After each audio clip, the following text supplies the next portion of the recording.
Hello friends, I'm Jen Hacker and welcome back to Toast Meets Jam, where you can learn all about how to build your brand. You're gonna find practical tips as well as advice from female founders who have built successful brands of their own.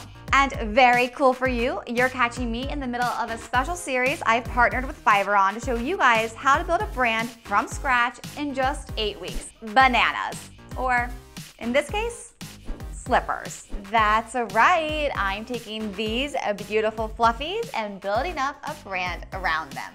Last week, we talked about how we bring our brand to life online and the importance of creating a consistent experience for our customers. Once we have our website and social media set up, it's time to start to think about how we use these to connect with our customers.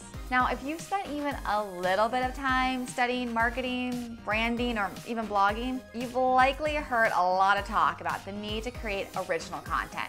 And there's good reason why. According to some studies that I've seen, over 2/3 of millennials actually feel that online content drives their loyalty to a brand. And the more frequent your interactions, the more loyalty you gain. Creating original content helps your brand extend beyond your products. It gives you a way to show your customers that you're not all about business, that you actually care about them, and you're not just in it for the sale. Your first step should be spending time to understand what your customers are interested in. Good news! You should have this in hand from episode 1, where we did our market research and created our customer personas. From there, it's about picking the right channels and the right messages for each. The 3 channels that I want you to consider are your brand's blog, social media, and email. Depending on who your customer is, it might make sense for you to connect with them on Twitter over Instagram or vice versa. Likewise, a blog may be your best choice, or YouTube might be the preferred destination. The purpose of starting our brand building process with defining who our customer is so that we're better able to make these decisions when it's the time.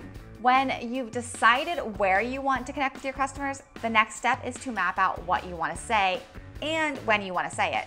We often call this an editorial calendar, and it's exactly what it sounds like. It's a calendar that lists what content you're going to post each day and on which of your channels. So this is an amazing project to turn to Fiverr for help with. They have content experts who can help you create a master plan.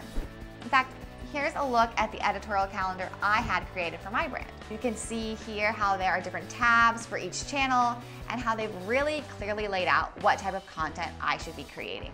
Having this tool allows us to move on to the next step, actually creating that content. I know this part feels pretty daunting to a lot of people, and sometimes that task of writing blogs and coming up with awesome images for our social media posts can feel out of scope of our expertise. This presents another great use case for where Fiverr experts can really lend a hand.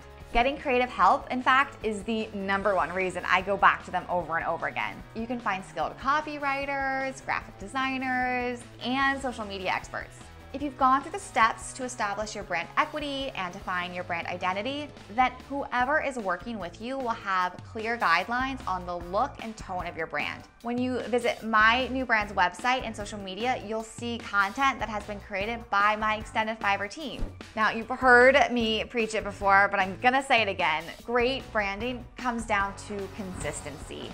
When you start to post to a channel, whether that's your blog or Instagram, you need to consistently show up. Remember how we talked about getting to know your customers as well as your best friend? Well, how would your friends feel if you just stopped showing up? Probably not so great, right? Well, the same is true for your customers. If you want to build a strong relationship with them, you've got to stay present in their lives. Okay, so you've got your homework for the week. Start to get the plan in place for your brand's content. Next week, we'll be talking about how we start to grow awareness of our brand through press, partnerships, and paid media. I will see you then, and in the meantime, if you like this video, be sure to give it a thumbs up, and remember to check out toastmeetsjam.com, where I'm breaking every episode down into a blog post with details on the services I'm using and how much I'm spending. Don't forget to subscribe to stay up to date on our latest steps. Bye!